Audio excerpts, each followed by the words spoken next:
Erev Tov, everyone. Good evening. It's good to be with you. I see lots of people sharing their names or words of welcome on our Facebook chat. If you're here, we'd love to know who's joining us. It's really good to have you. We're going to spend the next hour or so telling some stories and sharing some songs that we find inspiring, and we hope you do too. So make yourselves comfortable. We hope you will sing along. We are assuming you're singing along, even though we can't hear you. So we'll be making beauty in lots of different places. Get yourself something to drink. Get yourself something to snack on. And we're going to begin. We'll start this evening with Havdalah, but first a story. The prophet Elisha was Elijah's apprentice. And he had watched his teacher ascend to heaven in a pillar of whirlwind of fire. And as he wandered the earth after that, he felt a little lost. And he came to the house of the widow of a colleague of theirs. And she said to him, "I am so poor. My husband left me in great debt. And in fact, if you don't do something, the debtors will come tomorrow and they will take my sons as slaves." Elisha says, "You must have something to start with." She said, "I have nothing." Elisha says, "Look around your house. Anything will do." She says, "All I have is this tiny jar of oil." And Elisha says, "That will be enough." He said, "Send your sons to all the neighbors and ask them for empty vessels, as many as they can find." And the boys come back with a number of empty vessels. And Elisha says, "Now pour oil from that small jar into each of the vessels." And she pours and she fills one vessel. And then she pours and she fills a second vessel. And she pours and she fills a third vessel, all from this small, tiny jar of oil. And she keeps filling and filling and filling until every vessel is full. And she says to the boys, "Go get me more vessels." And they say, "There aren't any more to fill." And then she looks to the prophet, and the prophet says, "Take this oil, go to the market and sell it. Use it to feed your family and to pay your debts." I think that this is a beautiful story for our moment, not only because it's a story about how we protect people from debts that might overtake them, but also because it's a story that I think is about finding hope within ourselves and from our neighbors. You might feel like you have nothing left. And Elisha asks the woman to identify what she does have.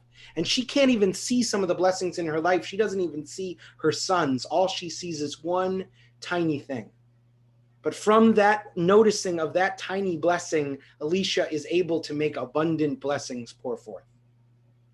And also, she's helped by her neighbors. Sometimes it feels like all we have to offer our neighbors are empty vessels. And we're here to try and discover tonight that even when all we have to offer is empty vessels, that too is enough. So we're going to sing and pray tonight and try and find within ourselves the sense of being enough, that sense of having enough to offer, that sense of gratitude that comes from noticing the blessings that surround us.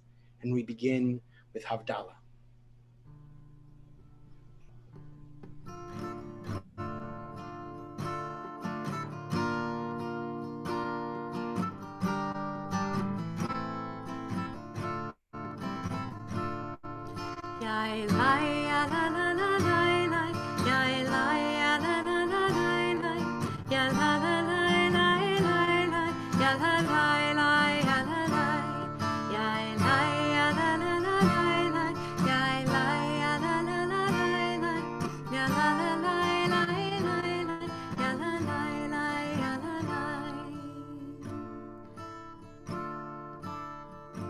Our first blessing is a blessing over wine, trying to take a little of the sweetness of Shabbat with us into the week.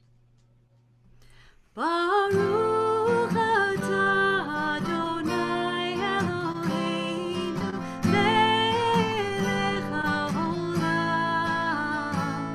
borei peri hagafen borei peri hagafen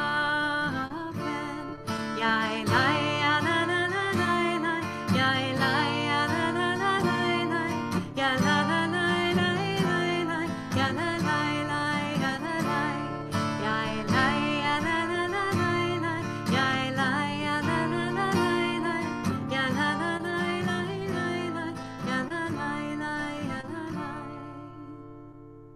Our next blessing is a blessing over the sweet smell of spices.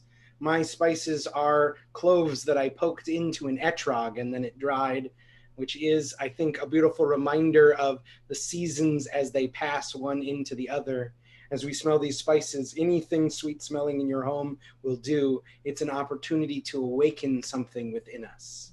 We like to take our cinnamon sticks and place them here and try and hold them between our nose. That would be very painful for me. That would be, don't try that, Rabbi Fixler. Baruch atah Adonai Eloheinu melech haolam borei minei v'samim borei minei v'samim. I hope you'll sing with me. Yai lai ya la la la lai lai yai lai ya la la la lai lai ya la la lai lai lai lai ya la lai lai ya la lai yai lai ya la la la lai lai yai lai ya la la la lai lai ya la la lai lai lai lai ya la lai lai ya la lai. Our next blessing is the blessing over the interwoven candles. Some people hold up their fingers like this to see if they have done any work this Shabbat. Some people hold up their fingers like this to feel the warmth of the candle. I recently heard that another thing you can do is hold your fingers up like this and see the light shining through your fingers, because your fingers aren't so thick at the ends. And it's a reminder that sometimes we are only refractions of light, shining God's light through us into the universe. We like to just create like a tiny pinhole and look only at the light to just focus on that one thing. Something I'm finding when you can just focus on one thing in front of you these days, it's really a helpful thing. Baruch atah Adonai Eloheinu melech haolam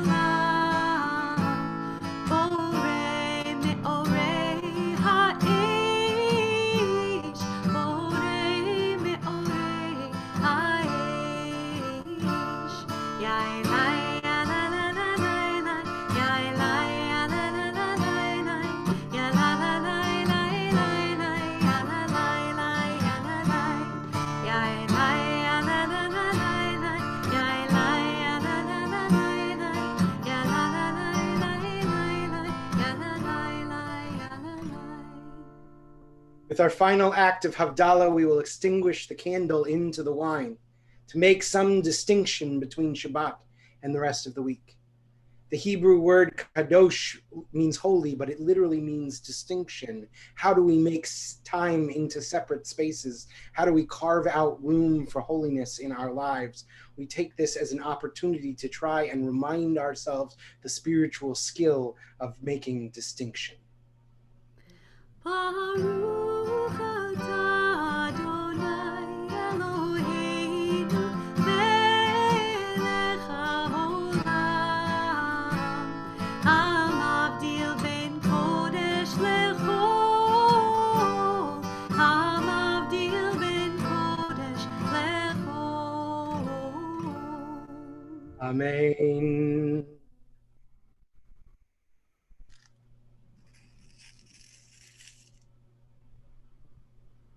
I love hearing that sound. Shavua tov, Shavua tov, Shavua tov, Shavua tov, Shavua tov, Shavua tov, Shavua tov, Shavua tov. A good week, a week of peace. May gladness reign and joy increase. A good week, a week of peace.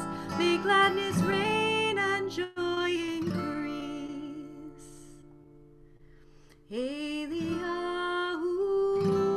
Hanavi, Eliyahu Hatishbi, Eliyahu, Eliyahu, Eliyahu Hagiladi.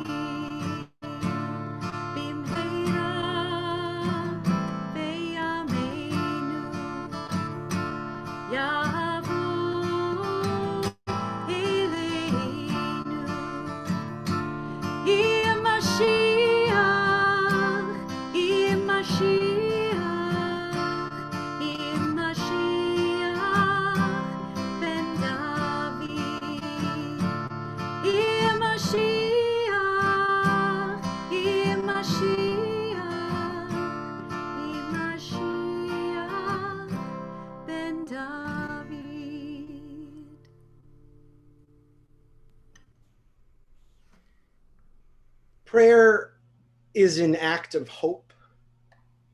Prayer is, at least in part, about painting a picture of the world as it could be and trying to teach ourselves the skills of living into that world, of living into that possibility.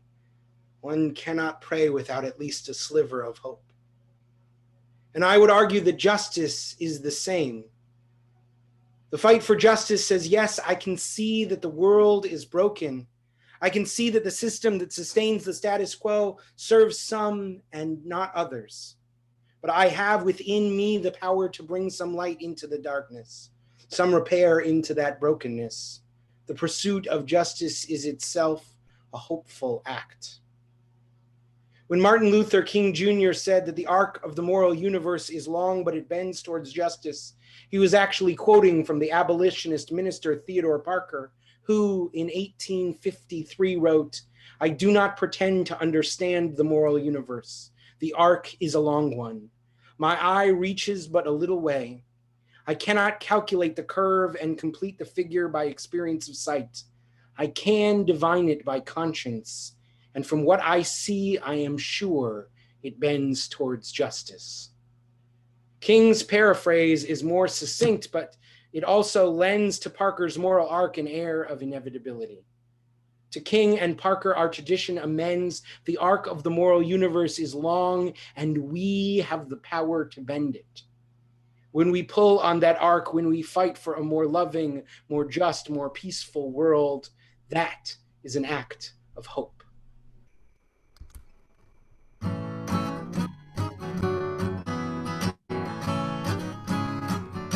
If I had a hammer, I'd hammer in the morning, I'd hammer in the evening, all over this land. I'd hammer out danger, I'd hammer out a warning, I'd hammer out love between my brothers and my sisters, all over this land. If I had a bell, I'd ring it in the morning, I'd ring it in the evening, all over this land. I'd ring out danger, I'd ring out a warning, I'd ring out love between my brothers and my sisters, all over this land.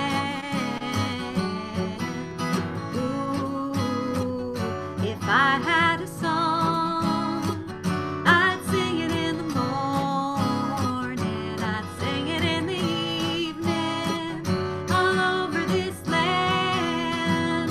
I'd sing out danger, I'd sing out a warning, I'd sing out love between my brothers and my sisters, all over this land.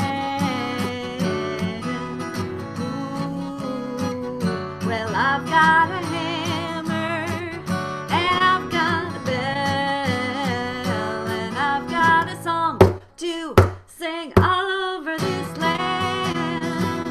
It's the hammer of justice, it's the bell of freedom, it's the song about love between my brothers and my sisters, all over this land.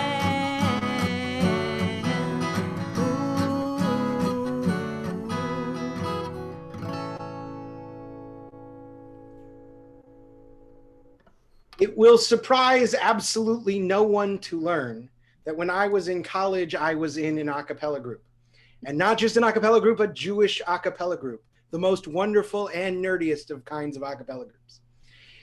And we decided one year to sing this song that may be familiar to some of you from John Mayer from a certain period of time, which was the song Waiting on the World to Change. And I have this theory that the song Waiting on the World to Change is the least Jewish song ever written. And I'm including Christmas carols in that calculation because most of them were written by Jews. But The lyrics of that song go, me and all my friends were all misunderstood. They say we stand for nothing and there's no way we ever could. Now we see everything that's going wrong with the world and those who lead it. We just feel like we don't have the means to rise above and beat it. So we keep waiting on the world to change. It's not that we don't care. It's just that we know that the fight ain't fair. And that to me seems an anathema to a Jewish understanding that there is always something we can do to make the world change. Every time we would sing that song, it would make me a little bit twitchy because I believe that we have that power. And I believe a song that celebrates waiting instead of acting is a song that isn't Jewish. So the songs that we've chosen tonight are songs that celebrate taking action. Even in this moment where taking action means doing nothing, we are not waiting on the world to change. We are changing it ourselves. So this next song that we're going to sing is a Pete Seeger song, and came out in 2012 actually as a YouTube video, and I recommend you go watch it. Maybe not now, but later. The song was written immediately after that year's massive BP oil spill in the Gulf of Mexico, and it was his final single release. And he begins the video by saying, "There will be a human race here in a few hundred years if you and I work together in some way and find a way to teach others to work together." Seeger uses simplicity and repetition to get across a powerful message. In these times when we can't sit in a circle and sing together, let us still raise our voices high. We are in this together. When we look and we see things are not what they should be, God's counting on me. God's counting on you. When we look and we see things are not what they should be, God's counting on me. God's counting on you. Hoping we'll all pull through. Hoping we'll all pull through. Hoping we'll all pull through. Me and you. When there's big problems to be solved, let's get everyone involved. God's counting on me. God's counting on you. When there's big problems to be solved, let's get everyone involved. God's counting on me. God's counting on you. Hoping we'll all pull through. Hoping we'll all pull through. Hoping we'll all pull through. Me and you. Don't give up, don't give in. Working together, we all can win. God's counting on me. God's counting on you. Let's get to that next slide so we can see those words. Don't give up, don't give in. Working together, we all can win. God's counting on me. God's counting on you. Hoping we'll all pull through. Hoping we'll all pull through. Hoping we'll all pull through. Me and you. What we do now, you and me, will affect eternity. What we do now, you and me, will affect eternity. God's counting on me. God's counting on you. What we do now, you and me, will affect eternity. God's counting on me. God's counting on you. Hoping we'll all pull through. Hoping we'll all pull through. Hoping we'll all pull through. Me and you. Let's sing this last one. When we sing with younger folks, we can never give up hope. God's counting on me. God's counting on you. When we sing with younger folks, we can never give up hope. God's counting on me. God's counting on you. Hoping we'll all pull through. Hoping we'll all pull through.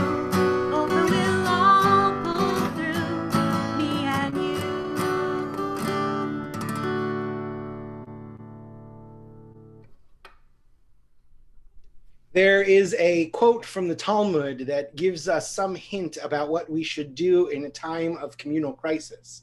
I think it's going to appear on your screen shortly, but it reads, "At a time when the community is suffering, no one should say, 'I will go home, eat, drink, and be at peace with myself.'" I found this text months ago before the crisis, but rereading it now, it strikes me as both the perfect and the least perfect text for right now, because it is true that the community is suffering. And it is true that we've all been sent home. But I think what the text is trying to express is if you close your door to a community in crisis, that is not the Jewish solution. It is our work of taking care of each other that keeps us all at home right now. And when we say, I am fine, so everyone else can fend for themselves, that I think is what this text is talking about. This text is talking about an attitude that helps us to hold in our hearts that when our community is suffering, we have some stake in that suffering, even when we might feel like we're able to close our door and shut it out. And so now I share this setting of Amelie Melee, music by Beth Schaefer. If I don't stand up for myself, then who will stand for me? If I don't know me, who's gonna show me? And if I don't stand up for another, who is my brother? How can I hold my head up high?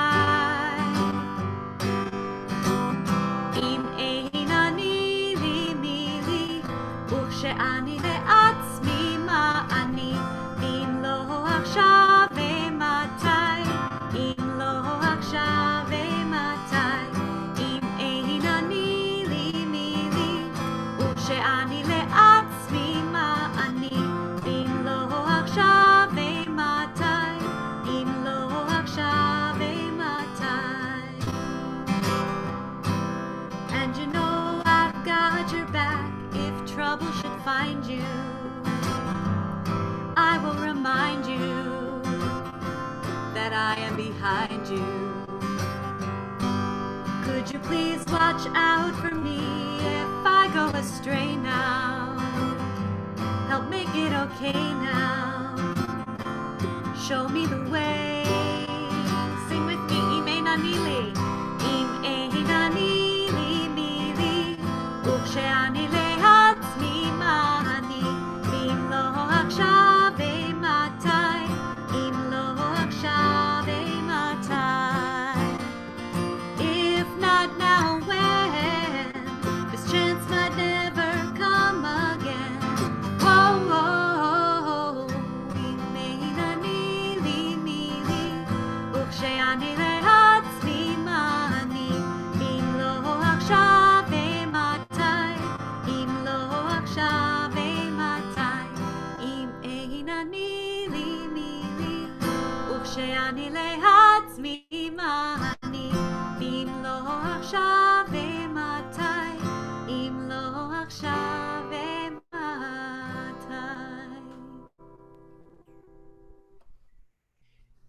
Rabbi Abraham Joshua Heschel writes, "Prayer is meaningless unless it is subversive, unless it seeks to overthrow and to ruin the pyramids of callousness, hatred, and opportunism and falsehood. The liturgical movement must become a revolutionary movement, seeking to overthrow the forces that continue to destroy the promise, the hope, the vision. Prayer is our opportunity to be revolutionary spirits."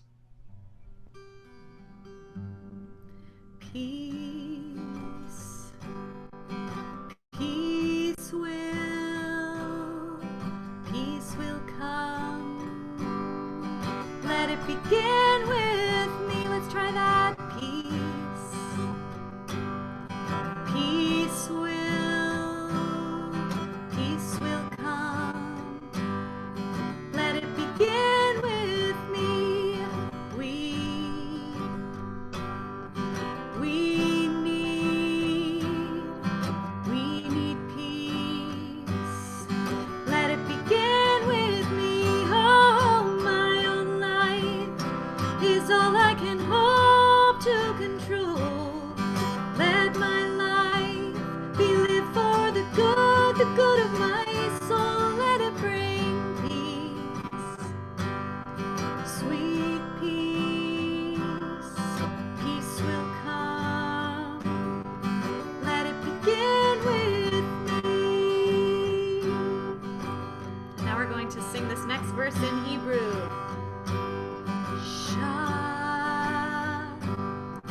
Shalom, shalom yavo.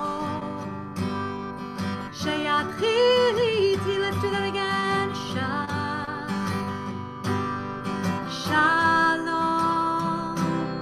shalom yavo. Sheyatchil iti, oh, my own life is all I can hope to control. Let my life be lived for the good of my soul. Let it bring peace, sweet peace. Peace will come. Let it begin with me. Let's sing this part again. Oh, my own life is all I can hope to control. Let my life be lived for the good of my soul. Let it bring peace, sweet peace. Peace will come. Let it begin with me. Let it begin with me. I felt everyone singing on that one. I believe it. I just felt it. I was. So this next song we're going to sing is a well-known favorite, and it's This Land Is Your Land. And it was actually a response to Irving Berlin's God Bless America, popular in the 1930s. And Woody Guthrie was originally going to call his song God Blessed America for Me. It was a social commentary on the America he saw in his travels and the people he encountered, the Dust Bowl refugees migrating in search of better lives. So we think of that journey and our own journey as we sing together. This land is your land. This land is my land. From California to the New York Island, from the Redwood Forest to the Gulf Stream waters. This land was made for you and me. I can't help thinking just how, as a country, we are all going through this together. We are united more than ever. As I went walking that ribbon of highway, I saw above me that endless skyway. I saw below me that golden valley. This land was made for you and me. I roamed and I rambled and I followed my footsteps to the sparkling sands of her diamond deserts, while all around me a voice was sounding. This land was made for you and me. This land is your land. This land is my land. From California to the New York Island, from the Redwood Forest to the Gulf Stream waters. This land was made for you and me. When the sun came shining and I was strolling, and the wheat fields waving and the dust clouds rolling, a voice was chanting as the fog was lifting. This land was made for you and me. Let me really hear you this time. This land is your land. This land is my land. From California to the New York Island, from the Redwood Forest to the Gulf Stream waters. This land was made for you and me. The first few chapters of the book of Exodus have a lot to tell us about how to be a morally upright person, even in the most turbulent of times. And there are a number of teachers, all of them women in that story, who show us a way forward through the darkness. The first are the midwives. It's not entirely clear from the text whether these midwives are Jewish or Egyptian, but they serve the Jewish community. I think it is a powerful idea to think of Jewish midwives disobeying Pharaoh to save Jewish children, but I think it's an even more powerful idea to think of Egyptian midwives refusing Pharaoh's order. And when Pharaoh calls them in front of him to say, why aren't you doing what I commanded? Why aren't you killing the baby boys when they're born? The midwives make up this story. Oh, the women, the Israelite women are so vigorous that by the time we get there, they've already given birth. It's too late. And they look in the face of power, and they are not intimidated. They are certain they know what it is that they are supposed to do in a time of crisis. And then in the very next scene, Pharaoh dismisses the midwives. The midwives are not killed for their disobedience. And in fact, God protects them and grows their household. And in the very next scene, Pharaoh commands, okay, well, this whole midwife plan didn't work. So now we're going to put babies we're going to have everyone has to throw their babies in the river, or at least their baby boys. And then there is this one mother, Yocheved, who says, I will not do that to my son. So she hides her son as long as she can. And when she can't hide him anymore, she puts him in the basket, as you know, and sends him down the river. And she sends her daughter Miriam to look after him. And then there's another Egyptian woman who stands up. She sees that she's the princess of Egypt. She sees this basket floating down the water. She knows instantaneously how that baby got there. She's not stupid. She's not pretending. She knows exactly. She goes, oh, look, an Israelite child. She lifts him out of the water. She cuddles him to her chest and she says, I will protect you. And then Moses' sister Miriam bursts out of the reeds, another brave act, and says, hey, do you need someone to help care for that child, a wet nurse? And the princess says, absolutely. And so Miriam helps the princess actually return Moses to his mother. So there is this whole network of women who are engaged in acts of spiritual resistance, who even when the forces of power in this society want to tell them that they should behave in a certain way, they never lose sight of exactly what they know is right and true. Even though there's this constant dehumanizing message that says that life isn't valuable, they understand that life is sacrosanct, that life is supremely valuable, that there is nothing more valuable than life. And they put their own lives on the line to make sure that innocent life is protected. And I think that, and I believe that they support each other. Shifra and Pua, these two midwives support each other, and Yocheved and Miriam and Pharaoh's daughter, they support each other. There is a community of people who help remind each other what it looks like to stand up with moral certainty, even in amoral times. And I think that those 5 women can be role models for us about what it looks like to stand up to power in subtle ways, in quiet ways, but in ways that remain with a sense of certainty about what is right, even when the world around you is shouting other answers to that question. So this next song we found together, and it is from the Women's Suffrage Songbook. It takes the tune of the Battle Hymn of the Republic and puts these really powerful, amazing words to it, fighting for women's right to vote. And so we can hear the echoes of what Rabbi Fixler spoke about in those women who stood up for their rights. And so we're going to put these words up. I hope you'll sing along as best you can. Here we go. There's a wave of indignation rolling round and round the land, and its meaning is so mighty, its mission is so grand, that none but knaves and cowards dare deny its just demand as we go marching on. Men and brothers, dare you do it? Men and brothers, dare you do it? Men and brothers, dare you do it as we go marching on? Ye men who wrong your mothers and your wives and sisters too, how dare you rob companions who are always brave and true? How dare you make them servants who are all the world to you as they go marching on? Men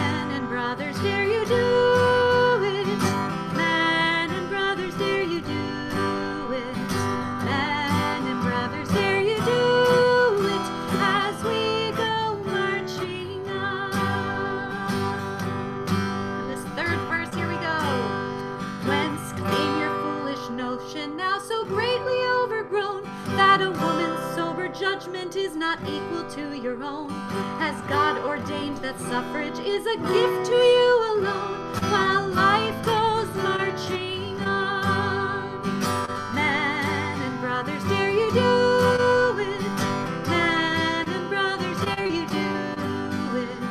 Man and brothers, dare you do it as we go marching on?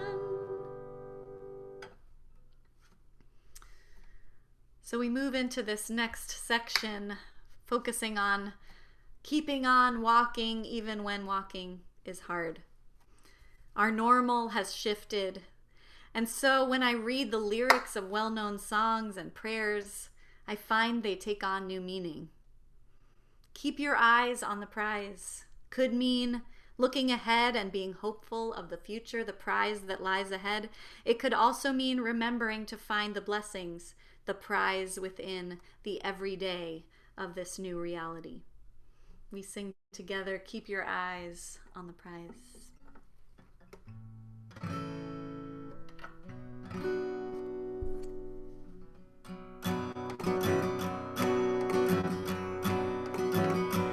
Freedom's name is mighty sweet.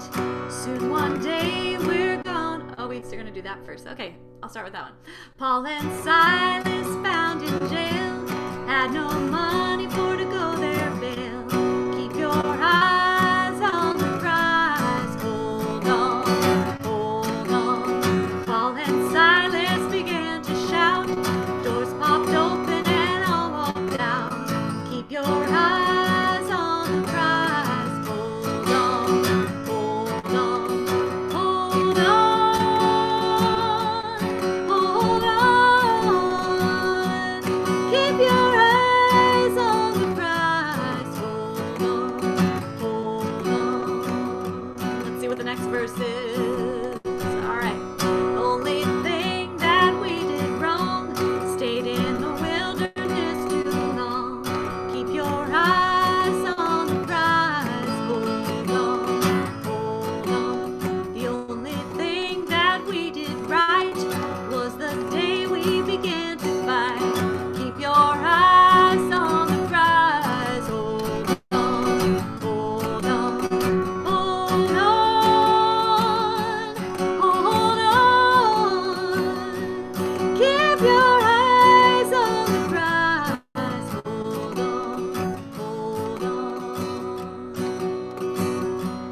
I'm gonna board that big Greyhound, carry the love, but not the coronavirus, from town to town.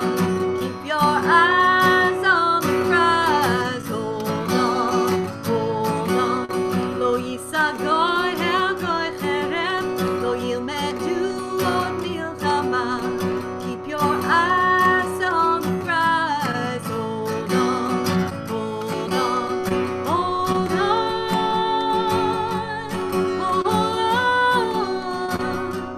Keep your eyes on the prize. Hold on, hold on, hold on, hold on. One of the things that Cantor and I talked about while we were preparing for this was that we are not experts on holding hope. We have our life experience that speaks to where we find hope, but there are other stories and other experiences that speak to that question more powerfully too. So we wanted to bring in another voice, maybe a voice that'll put us to shame, to speak about how do we rise even when we are down.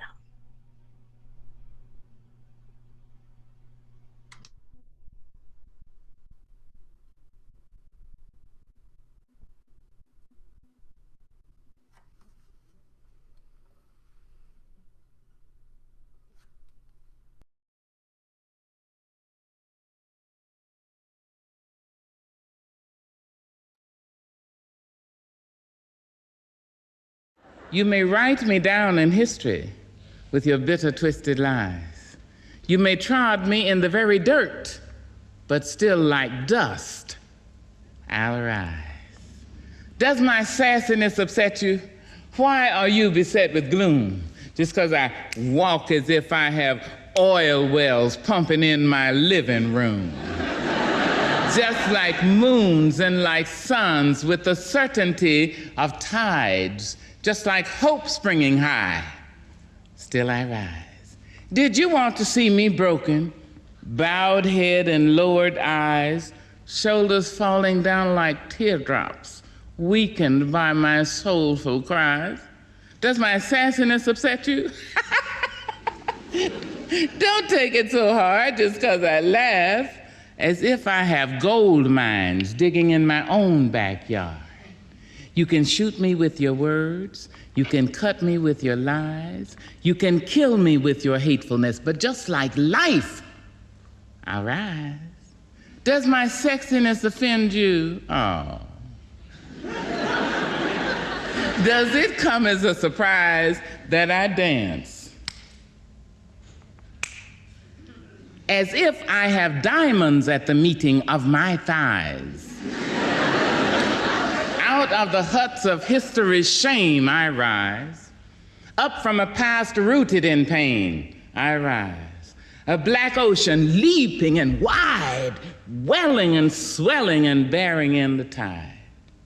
Leaving behind nights of terror and fear, I rise.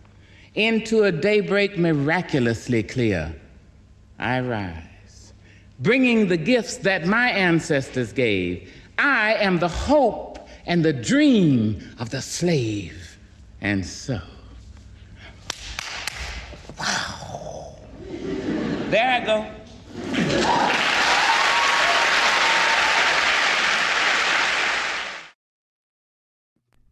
Thank you, Maya Angelou. I can't go on after that. Right. We should have put that at the end.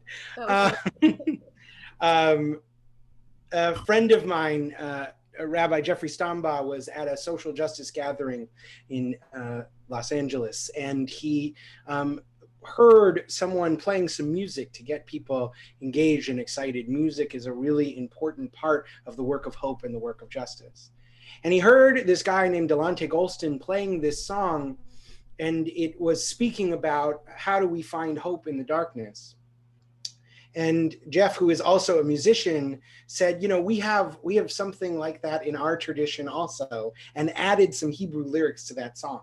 And it was only after they had been riffing together and they stopped playing that Jeff found out that the words to that song were also inspired by a quote from Martin Luther King Jr., who said, "Darkness cannot drive out darkness, only light can do that. Hate cannot drive out hate, only love can do that." So this is the song that they put together that day.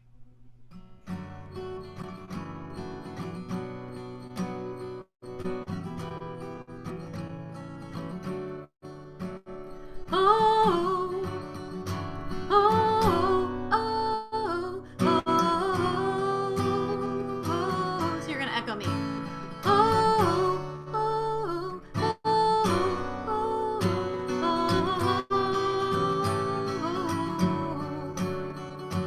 Night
A Hasidic Tale. Reb Muddle of Kalashin was a successful entrepreneur who spoke fluent Polish and had connections with powerful ministers in the Polish government. It once happened that the Polish authorities in Warsaw planned to pass a law forcing Jews to burn their books of Jewish law. When word reached the Jews, Reb Muddle was summoned to the study of Rabbi Yitzchak of Vorki. Rabbi Yitzchak asked him to meet with a certain powerful government official and to convince him to withdraw the bill before it became law. Terrified, Reb Muddle protested, "Do you know what you are asking? This official's hatred of Jews knows no end.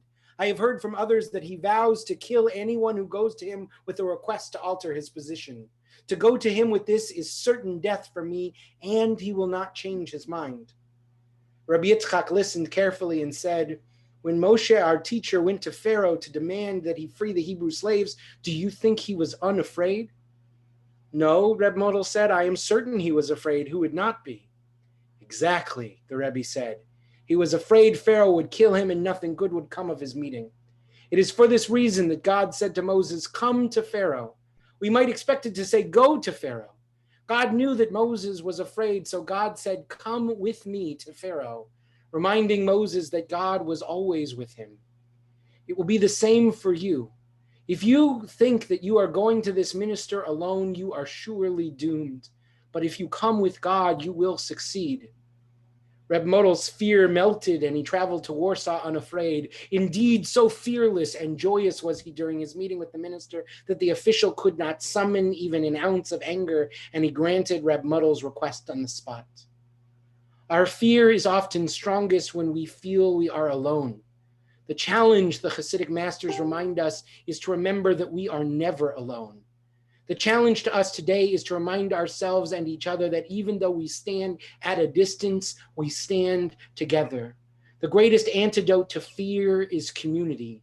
We may not know where we are going or how we will get there, but we must remember that we are traveling there together. We are going, heaven knows where we are going.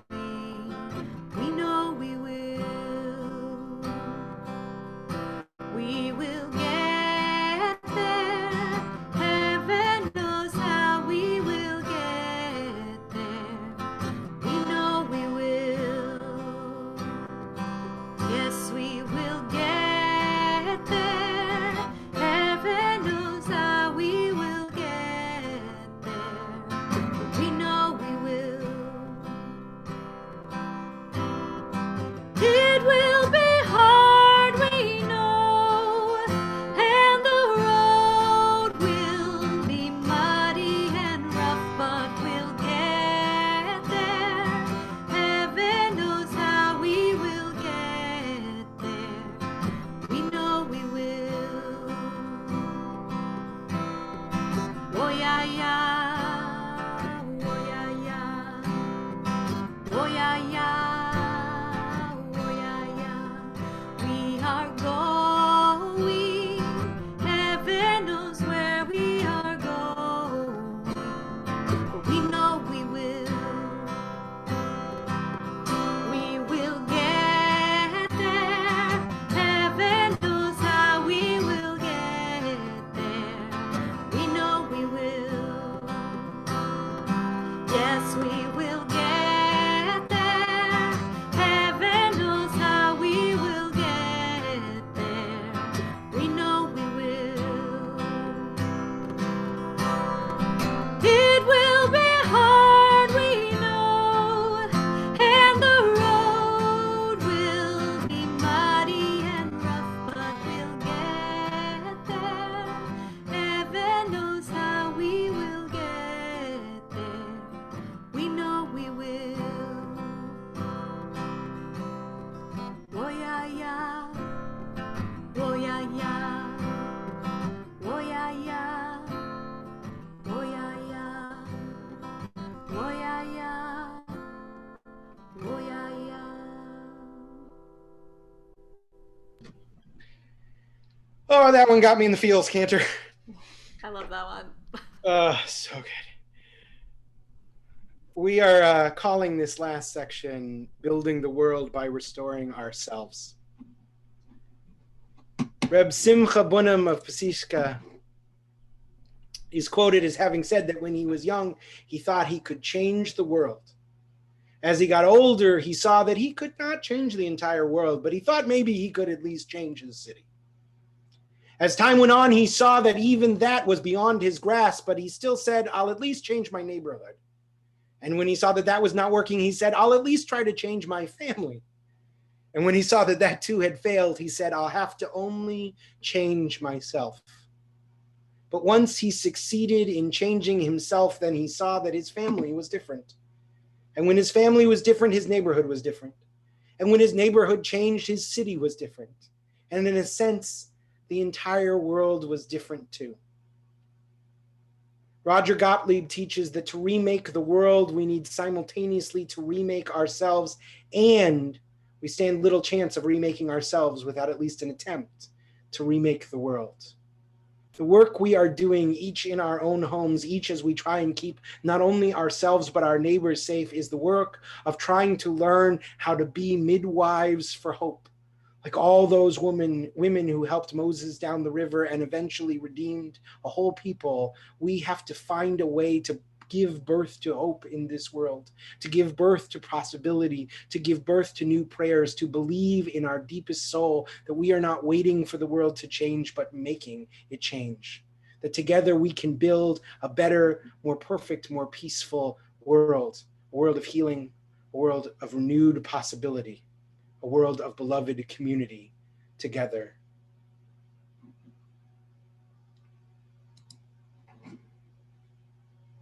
I was muted.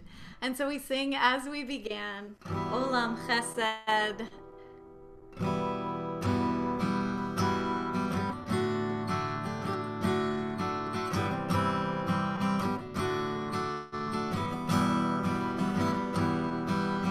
Olam Chesed Yibaneh.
We want to thank you for taking this time to be with us, for celebrating the end of Shabbat and the beginning of another week, for trying to find in your homes and in your hearts a little piece of hope.